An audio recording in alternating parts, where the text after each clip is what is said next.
Sup Shredders, my name is Logan aka Spiderhands and welcome to an SP Reacts where today we're going to be checking out a track from an act named Caitty O'Connor titled Revenge. And if we switch over to here, I'm not sure if it was Caitty or Caitty O'Connor. I'm going to go full name just for searchability, I suppose. We're going to be listening through this track from start to finish and we're going to hear what we think. Let's go. Got this on Music B. I've done some bad things before, but you're the worst of them. Great sense of polish to it. A glimmer of sun before the downpour. I get my hopes up then, you destroy them. I've got a sweet tooth for revenge, craving the taste of your bitter end. Oh, slick bass line.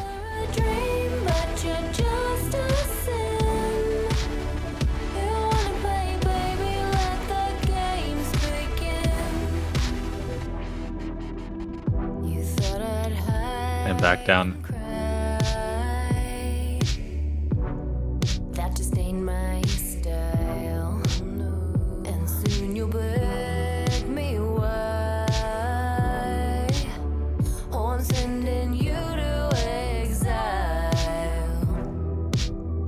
I've got a sweet tooth for revenge, craving the taste of your bitter end. Thought you were a dream, but you're just a sin. You wanna play, baby, let the games begin.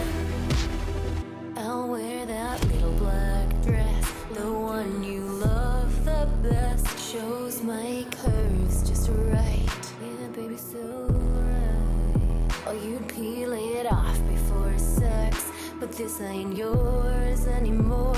You don't peel off the clothes that hit the floor.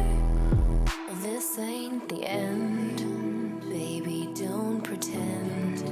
Wait for I've got my revenge. Sweet tooth for revenge, craving the taste of your bitter end. Thought you were a dream, but you're just a sin. You wanna play, baby, let the games begin. You wanna play, baby, let the games begin. And wait for my revenge. Oh, baby, let the games begin. I like the use of vocal overdubs and layering as well. I think that's really well handled. Okay, so I feel like that was quite a well fleshed out track and we're going to talk about it more in the conclusion. Because welcome to the conclusion of my review of this track from an act named Caitty O'Connor titled Revenge. Now, what do I think this track is about? Because I think this is one of their first sort of releases. They've been doing songwriting for a while and they're putting some music out and I think it's great. I feel like we've got all the bases covered fundamentally. We're going to be talking about the song more in this section, but just first of all, what do I think this track is about? I think this track is about someone who has been hurt in the relationship, they've been burned. They said they had a sweet tooth for revenge. They talked about that person thinking they are a dream, but they are a sin. So you get the impression that initially things were good, things went to custard, and then this is now their behavior and actions are to try and get a sense of justice, whatever that may sort of aside, like a way of sort of like getting back at the person for what they've done. So I think that's cool. I think that's great, trying to sort of regain a sense of control. There were people who listen to the story and relate to it. I think it's well done. The vocals on this are stellar. I'm really happy with the vocal technique shown, the head and chest voice, the vibratos, the overdubs as well, the color within those harmonies. There's a lot to appreciate. And I think we sung it in a way which was sort of sensual and it worked with the subject matter, especially when we talked about like the clothes coming off and everything like that. There was this like sort of like breathiness to it. There was a sense of sort of like, like we were really in that sort of like place then where it was very vivid with the way it was expressed and intended. And it just sort of connected really nicely. So I think that was really well handled. In addition to what was done with the actual vocal performance, is the actual way that the track was sort of structured, I suppose, at 2 minutes 52. It's nice and short, well within that 2 to 4 minute sweet spot there. If it's too short, sometimes tracks don't have enough context to really sort of like help to either understand what the song's about, or you might just be missing an angle, or you might want more of it. And if it's over 4 minutes, you kind of need to sort of like change things up a little bit to keep the theme sounding fresh, especially if you're relying on one made idea for the track and not sort of switching things to up compositionally. So I think here this was well structured, the actual way that the verses and choruses went into each other, and then we had like interlude sections as well there. The transfers were clean. We had a great sense of dynamic range, almost an A-B-ish kind of thing there, where we had the choruses more sort of fleshed out and filled with those oscillating, vibrating bass and the sides there that widens the stereo field a little bit, or quite a lot there.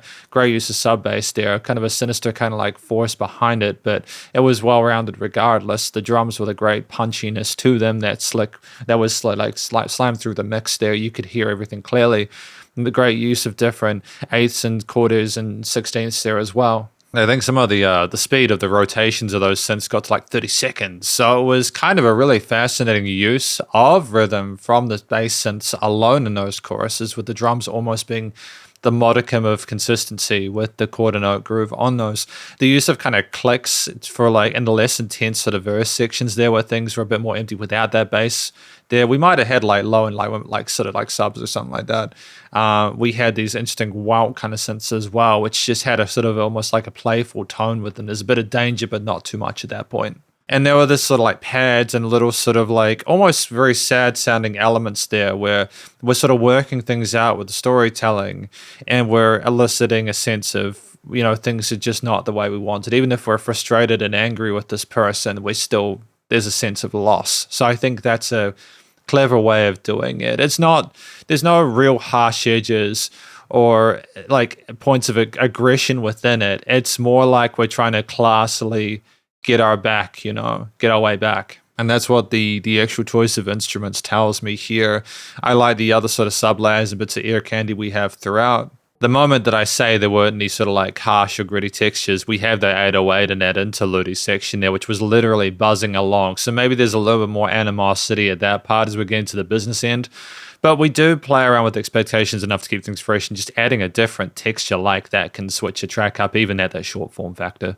I think in terms of the theme of this track, the minor key made sense here. This isn't a happy sound like situation, but I also, again, feel like it's a classy move to not have things be too on the nose with the intensity of it. I think we combine some poppy elements with those electronic parts in a very satisfying way.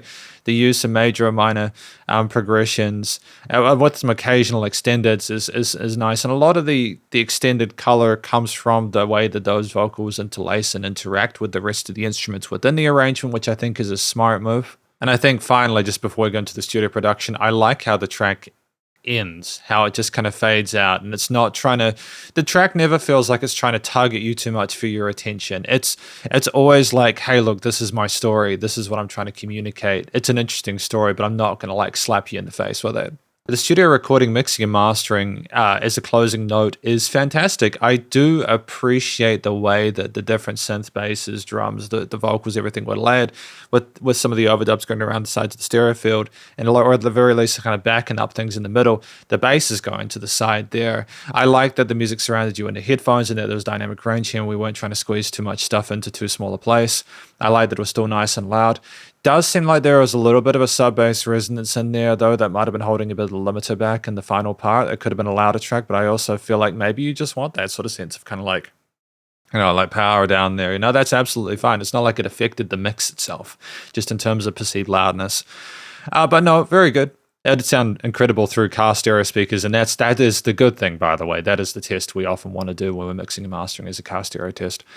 So I'm really happy with the song. I feel like, and again, like they could clearly sing. They didn't need any assistance with post with the vocal processing or anything like that. They can sing well. So I'm really happy with this track. It's a great first impression of Caitty O'Connor's work, and I hope they continue to do more in future, because this is my review of this track from Caitty O'Connor titled Revenge, and hopefully you enjoyed it. If you did, please do go show them some love via their various social medias.